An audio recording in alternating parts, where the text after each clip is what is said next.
എല്ലാവർക്കും നമസ്കാരം. ഐപ്ലസിന്റെ പുതിയൊരു വീഡിയോയിലേക്ക് സ്വാഗതം. അപ്പോൾ നമ്മൾ ഫിംഗർ പ്രിന്റ് സെർച്ചറിന്റെ നോട്ടിഫിക്കേഷൻ വന്നു. അപ്പോൾ ഒത്തിരി കുട്ടികൾ പഠിച്ചു തുടങ്ങിയിട്ടുണ്ട്. അപ്പോൾ ഈ വീഡിയോയിൽ ഒരു കുറഞ്ഞ സമയം കൊണ്ട് വളരെ എഫക്റ്റീവായിട്ട് നമുക്ക് എങ്ങനെ ആ പരീക്ഷയ്ക്ക് വേണ്ടി പ്രിപ്പയർ ചെയ്യാം, അതിൻ്റെ ഒരു ചെറിയൊരു സ്റ്റഡി പ്ലാനാണ് ഞാൻ പറയുന്നത്. അപ്പോൾ ഓരോ ആളുകൾക്കും ഡിപ്പെൻസ്, നിങ്ങളുടെ സാഹചര്യവും സൗകര്യവും അനുസരിച്ചിട്ട് മാറാം. എങ്കിലും കുറേ ആളുകൾ നമ്മളോട് പറഞ്ഞു, സാർ ഒരു സ്റ്റഡി പ്ലാൻ റെഡിയാക്കി തരുമെന്ന്. അപ്പോൾ അങ്ങനെയുള്ളൊരു സ്റ്റഡി പ്ലാനാണ് ഈ പറയാൻ പോകുന്നത്. അപ്പോൾ ഏറ്റവും ആദ്യം മനസ്സിലാക്കേണ്ടത്, ഏകദേശം പരീക്ഷ ഇപ്പോൾ നോട്ടിഫിക്കേഷൻ വന്നു. അപ്പോൾ ഈ August, September, October, November, December, ജനുവരി, ഫെബ്രുവരി, മാർച്ചിലാണ് മിക്കവാറും പരീക്ഷ വരാനുള്ളൊരു സാധ്യത. കലണ്ടർ ഒന്നും ഇപ്പോൾ വന്നിട്ടില്ല. അപ്പോൾ 25-ലാണ് പരീക്ഷ നടക്കാൻ സാധ്യതയുള്ളത്. അപ്പോൾ നമ്മുടെ മുന്നിൽ നമ്മളൊരു 6 മാസം മുന്നിൽ കണക്കൂട്ടണം. ഏറ്റവും കുറഞ്ഞ കാലയളവ് 6 മാസമായിട്ട് കണക്കൂട്ടണം. എന്നിട്ട് അത് വെച്ച് വേണം നമ്മൾ സ്റ്റഡി പ്ലാൻ ചെയ്യാൻ വേണ്ടിയിട്ട്. നമുക്ക് എത്ര സമയം കിട്ടും അതനുസരിച്ച് ചെയ്യണം. അപ്പോൾ ഇവിടെ നമ്മുടെ സിലബസ്, മുൻ വർഷം ഉണ്ടായിരുന്ന syllabus, physics 40 mark, chemistry 40 mark, IT 10 mark, constitution 10 mark, ഇങ്ങനെയാണ് 100 മാർക്ക്, ഇങ്ങനെയാണ് ഡിസ്ട്രിബ്യൂഷൻ വരുന്നത്. അപ്പോൾ അതിനനുസരിച്ച് തന്നെ നമ്മൾ ഓരോ സബ്ജക്റ്റുകൾക്കും നമ്മൾ ടൈം അലോട്ട് ചെയ്യണം. അപ്പോൾ ഇവിടെ നിങ്ങൾ നോക്കിക്കോളൂ, ഞാൻ ഓരോ മാസം, ഇപ്പോൾ 6 മാസത്തെ വെച്ചിട്ടാണ് ഈ ടൈം ടേബിൾ ഇട്ടിരിക്കുന്നതിൻ്റെ അകത്ത്. അപ്പോൾ ഏറ്റവും ആദ്യത്തെ മാസം ഓഗസ്റ്റ് മാസം, അതായത് ഇന്ന് മുതൽ, നിങ്ങളിപ്പോൾ ഈ വീഡിയോ കാണുകയാണെങ്കിൽ ഇന്ന് മുതൽ തുടങ്ങണം. അല്ലെങ്കിൽ ഇന്നൊരു ദിവസം നിങ്ങൾ കുറച്ച് കളിച്ചൊക്കെ നടന്നോളൂ, നാളെ തൊട്ട് തുടങ്ങാം, അങ്ങനെ വിചാരിക്കും. അപ്പോൾ ഓഗസ്റ്റ് നമ്മൾ എന്ത് ചെയ്യണം? ഏറ്റവും ആദ്യം ഫിസിക്സ് പഠിക്കണം. ഫിസിക്സിലെ 40 മാർക്കിനുള്ള ചോദ്യങ്ങളുണ്ടാവും. അപ്പോൾ ഓരോ ടോപ്പിക്ക് വൈസ്, ഞാൻ സിലബസ് ഒക്കെ നേരത്തെ പറഞ്ഞിട്ടുണ്ട്. അപ്പോൾ ആ ഓരോ ടോപ്പിക്കുകൾ കൃത്യമായിട്ട് പഠിക്കുക. ദെൻ സെപ്റ്റംബർ മാസം കെമിസ്ട്രി പഠിക്കുക. അല്ലാതെ ഒറ്റ ഇരിപ്പിന് 2 മാസം കൊണ്ട് ഫിസിക്സ് മുഴുവൻ പഠിച്ചു തീർന്നിട്ട് അടുത്ത കെമിസ്ട്രിയിലേക്ക് പോകരുത്. അല്ലെങ്കിൽ ഒറ്റ മാസം ഇരുന്ന് കെമിസ്ട്രി പഠിച്ചിട്ട് ഫിസിക്സിലേക്ക് പോകരുത്. കാരണം ഇത് മിക്സ് ചെയ്ത് പഠിച്ചാൽ മാത്രമേ നമുക്കൊരു കംഫർട്ട് കിട്ടുള്ളൂ. അല്ലെങ്കിൽ എന്താ പറ്റുക, ഒരു സബ്ജക്റ്റ് പഠിച്ചു വയ്ക്കും, നന്നായിട്ട് പഠിക്കും, അടുത്ത പഠിക്കുമ്പോൾ ഇതെല്ലാം കൂടി മറന്നു പോകും. അപ്പോൾ 2ാമത്തെ മാസം സെപ്റ്റംബർ മാസം കെമിസ്ട്രി പഠിക്കുക. വീണ്ടും ഒക്ടോബർ മാസം ഫിസിക്സ് വരിക. നവംബർ മാസം കെമിസ്ട്രി പഠിക്കുക. പിന്നെ ഒരു കാര്യം കൂടി ഞാൻ പറഞ്ഞുതരാം. അതായത് നിങ്ങൾ പഠിക്കുമ്പോൾ BSc ഫിസിക്സ് എടുത്തിട്ടുള്ള ആളുകൾ ഏറ്റവും ആദ്യം ഫിസിക്സ് പഠിച്ചു തുടങ്ങണം. BSc കെമിസ്ട്രി പഠിച്ചിട്ടുള്ള ആളുകൾ ഏറ്റവും ആദ്യം കെമിസ്ട്രി പഠിച്ചു തുടങ്ങണം. കാരണം ആദ്യത്തെ മാസം നമുക്ക് കംഫർട്ടബിൾ ആയിട്ടുള്ള ടോപ്പിക് അല്ലേ. അപ്പോൾ ചിലപ്പോൾ നമ്മൾ 1 മാസം കൊണ്ട് തന്നെ പഠിച്ചു തീരും. അപ്പോൾ നമുക്ക് അറിയാത്ത സബ്ജക്റ്റ് കുറച്ചുകൂടി പഠിക്കാൻ സമയം കിട്ടും. അപ്പോൾ അത് നിങ്ങളുടെ ഇഷ്ടം അനുസരിച്ചിട്ട് നിങ്ങൾക്കത് അറേഞ്ച് ചെയ്യാം. ഇനി ഡിസംബർ മാസം നിങ്ങൾ നോക്കേണ്ടത്, അപ്പോൾ നിങ്ങൾ ഈ ആദ്യത്തെ 4 മാസം കൊണ്ട് തന്നെ സബ്ജക്ട് പാർട്ടുകൾ 80 മാർക്കിലുള്ള പോർഷൻസ് നിങ്ങൾ ഓൾറെഡി പഠിച്ചു കഴിഞ്ഞിട്ടുണ്ടാവും. ഇനി ഡിസംബർ മാസം നിങ്ങൾ ITയും കോൺസ്റ്റിറ്റ്യൂഷനുമാണ് നിങ്ങൾ എന്ത് ചെയ്യേണ്ടത്? ഡിസംബർ മാസം പഠിക്കേണ്ടത്. അതായത് 10 മാർക്കിനേ ഉള്ളൂ. 15 ദിവസം ITക്ക് വേണ്ടി സ്പെൻഡ് ചെയ്യുക, 15 മാർക്ക് കോൺസ്റ്റിറ്റ്യൂഷൻ, 15 ദിവസം കോൺസ്റ്റിറ്റ്യൂഷന് വേണ്ടിയിട്ട് സ്പെൻഡ് ചെയ്യുക. അത്രയും മതി. കാരണം നമുക്ക് കോൺസ്റ്റിറ്റ്യൂഷൻ ആണെങ്കിലും വളരെ ലിമിറ്റഡ് ആയിട്ടുള്ള കാര്യങ്ങളാണുള്ളത്. അപ്പോൾ അത് ഒരു 15 ദിവസം കൊണ്ട് തന്നെ പഠിക്കാൻ പറ്റും. ഒരു 5-6 ദിവസം കൊണ്ട് മുഴുവൻ പഠിച്ചിട്ട് വീണ്ടും അത് റിപ്പീറ്റ് ചെയ്ത് റിവൈസ് ചെയ്ത് എടുക്കുക.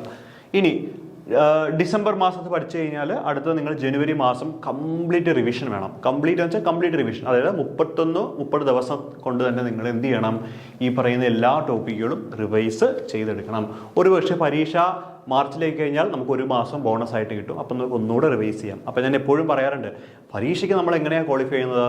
നമ്മൾ എത്രത്തോളം പഠിച്ചു എന്നുള്ളതല്ല, എത്ര തവണ പഠിച്ച കാര്യങ്ങൾ റിവൈസ് ചെയ്യുന്നതിനെ ഡിപ്പെൻഡ് ചെയ്യും. കാരണം നമുക്ക് ഈ 1.5 മണിക്കൂർ കൊണ്ട് 100 മാർക്ക് എഴുതാൻ കിട്ടണം. ഒരു ചോദ്യം വായിച്ച് തീരുമ്പോൾ തന്നെ പകുതി സമയം പോകും ആ ഒരു ചോദ്യത്തിൻ്റെ. അപ്പോൾ അതിനുള്ളിൽ ഉത്തരം എഴുതാൻ പറ്റണം.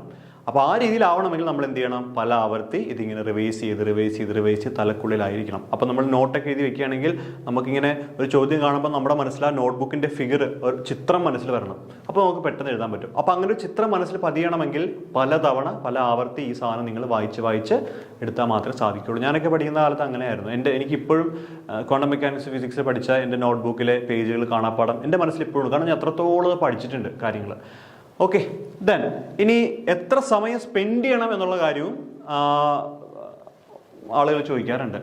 ഡെയിലി ടൈം ഡ്യൂറേഷൻ 4 മണിക്കൂർ നിങ്ങൾ മിനിമം പഠിക്കണം. അത് രാവിലെ 2 മണിക്കൂർ പഠിക്കാം, വൈകിട്ട് 2 മണിക്കൂർ പഠിക്കാം. അപ്പോൾ രാവിലെയും വൈകിട്ടും ആ രീതിയിൽ എടുക്കുമ്പോൾ കുഴപ്പമുണ്ടാവില്ല. ഇപ്പോൾ ചില ആളുകൾക്ക് രാവിലെ കുട്ടികളുടെ കാര്യമൊക്കെ നോക്കാനുണ്ടെങ്കിൽ, സ്കൂളിൽ വിടാനുള്ള ബുദ്ധിമുട്ടൊക്കെ ഉണ്ടെങ്കിൽ അവരെന്ത് ചെയ്യുക? വൈകിട്ടത്തേക്ക് ആ സമയം മാറ്റി വയ്ക്കുക, പിടികിട്ടുക. അല്ലെങ്കിൽ കുട്ടികൾ സ്കൂളിൽ പോകുന്ന സമയത്ത് മാറ്റി വയ്ക്കുക. നിങ്ങൾ വർക്ക് ചെയ്യുന്ന സ്ഥലത്താണെങ്കിൽ, ഇപ്പോൾ സ്കൂളുകളിലൊക്കെ വർക്ക് ചെയ്യുന്നവരാണെങ്കിൽ, നിങ്ങൾ CBSE ICSE സ്കൂളിലൊക്കെ വർക്ക് ചെയ്യുന്നവരാണെങ്കിൽ എന്ത് ചെയ്യുക? നിങ്ങൾ അവരില്ലാത്ത ടൈം കുറച്ച് അതിന് വേണ്ടിയിട്ട് ആത്മാർത്ഥമായിട്ട് സ്പെൻഡ് ചെയ്യുക. മറ്റേ വഴിയെ പോകണ ജോലികളൊന്നും ഏറ്റവും തലക്കയറ്റി വെക്കരുത്. മറ്റുത്തരവാദിത്തങ്ങളൊക്കെ ഒന്ന് സൈഡാക്കിയിട്ട് ഇതിന് വേണ്ടിയിട്ട് പഠിച്ചു തുടങ്ങണം. പിന്നെ 30 മിനിറ്റ് റിവിഷൻ. ആ 30 മിനിറ്റ് റിവിഷൻ ചെയ്ത് ഇന്ന് നിങ്ങൾ 4 മണിക്കൂർ പഠിച്ച്, 4 മണിക്കൂർ പഠിക്കാനും മുമ്പ് ആദ്യം എന്ത് ചെയ്യണം? 30 മിനിറ്റ് റിവിഷൻ ചെയ്യണം. എന്നിട്ട് പിന്നെ 4 മണിക്കൂർ പഠിക്കണം. അതായത് ഒരു ദിവസം നിങ്ങൾ തുടങ്ങുന്ന ദിവസം മാത്രമേ 4 മണിക്കൂർ പഠിക്കുകയുള്ളൂ. അടുത്ത ദിവസങ്ങളെല്ലാം നിങ്ങൾ 4.5 മണിക്കൂർ വെച്ച് പഠിക്കും. കാരണം നമ്മൾ പുറകിലുള്ള ടോപ്പിക്കുകൾ റിവൈസ് ചെയ്ത് ഇങ്ങനെ പോയാൽ മാത്രമേ ഗുണം ഉണ്ടാവുള്ളൂ. പിന്നെ അവസാനം ഒന്നുകൂടെ റിവൈസ് ചെയ്യുമ്പോൾ സൂപ്പറാവും. പിന്നെ സൺഡേ 2 മണിക്കൂർ മാത്രമേ പഠിക്കാവുള്ളൂ. അതിൽ കൂടുതൽ നിങ്ങൾ പഠിക്കരുത്. സൺഡേ 2 മണിക്കൂർ മാത്രമേ പഠിക്കാവുള്ളൂ. ആ 2 മണിക്കൂർ എന്ന് പറഞ്ഞാൽ നിങ്ങൾ റിവിഷന് വേണ്ടി മാത്രം ഉപയോഗിക്കണം. അപ്പോൾ തിങ്കൾ മുതൽ ശനി വരെ ഈ ഒരു പാറ്റേണിൽ മുന്നോട്ട് പോകണം. ഞായറാഴ്ച എന്ന് പറയുന്നത് 2 മണിക്കൂർ ആ ആഴ്ച പഠിച്ചത് മുഴുവൻ റിവൈസ് ചെയ്യാൻ ഉപയോഗിക്കണം. അപ്പോഴും ഒരുപാട് സമയം പിന്നെ ബാക്കിയുണ്ടല്ലോ. ആ സമയം എന്ത് ചെയ്യണമെന്നറിയോ? നിങ്ങൾക്ക് ചില ദിവസം ആളുകളാണോ ചില ദിവസങ്ങളൊന്നും നമുക്ക് പറ്റണ്ടാവില്ല, എന്തെങ്കിലും വയ്യായ്മയോ എന്തെങ്കിലുമൊക്കെ വരികയാണെങ്കിൽ ചില ദിവസം സ്കിപ്പ് ചെയ്ത് പോകും. സ്കിപ്പ് ചെയ്യാതിരിക്കാൻ മാക്സിമം ശ്രമിക്കണം. ഇനി തീരെ നിവൃത്തിയില്ല എങ്കിൽ നമ്മൾ ഇപ്പോൾ ഫാമിലി ആയിട്ട് എന്തെങ്കിലും ഫംഗ്ഷൻ പോകേണ്ടി വരികയാണെങ്കിൽ ചിലപ്പോൾ നമുക്ക് ഒഴിവായി പോകേണ്ടി വരും. അപ്പോൾ ആ ദിവസം നഷ്ടപ്പെടുന്ന 4.5 മണിക്കൂർ നിങ്ങൾ ഈ സൺഡേയിൽ കോമ്പൻസേറ്റ് ചെയ്യണം. അതിന് വേണ്ടിയിട്ടാണ് ഇവിടെ ഞാൻ ഫ്രീ ഇടുന്നത്. അല്ലെങ്കിൽ എന്താ പറ്റും, നമുക്ക് ഒരു ദിവസം നഷ്ടമായി കഴിഞ്ഞാൽ നമുക്ക് ടെൻഷനാവും. അയ്യോ ഒരു ദിവസം പോയല്ലോ, 2 ദിവസം പോകുമ്പോൾ 2 ദിവസം പോയി ഇനിയിപ്പോൾ നടക്കത്തില്ല, ആ ഒരു മൈൻഡിലേക്ക് വരും. അപ്പോൾ ഓരോ ആഴ്ചയിലും ഓരോ സൺഡേ ഇങ്ങനെ ഇടുക അതിന് വേണ്ടിയിട്ടാണ്. അപ്പോൾ നിങ്ങൾ മുന്നേ പഠിച്ചു വരികയാണെങ്കിൽ ഓരോ സൺഡേ നിങ്ങൾക്ക് ഒഴിവായി കിട്ടുകയാണെങ്കിൽ നിങ്ങൾക്ക് ഗുണമാണ്. വീണ്ടും റിവൈസ് ചെയ്യാം, വീണ്ടും പഠിക്കാം.